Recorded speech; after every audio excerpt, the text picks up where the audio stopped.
در دهه 1950 بزرگترین معمای زیستشناسی هنوز حل نشده بود. ساختار مولکول وراثت DNA. رقابتی نفسگیر بین 4 دانشمند در جریان بود. واتسون و کریک در کمبریج، روزالین فرانکلین در لندن و لینوس پاولینگ در آمریکا.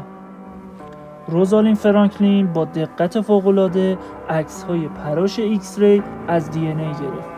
معروفترین آن عکس 51 بود که الگوی ایکس شکل آن کلید معمای DNA بود. اما تقدیر این بود که این عکس بدون اجازه اون به دست واتسون برسه. واتسون با دیدن این عکس فریاد زد مارپیچ دوگانه و با کریک مدل معروف DNA رو ساخت.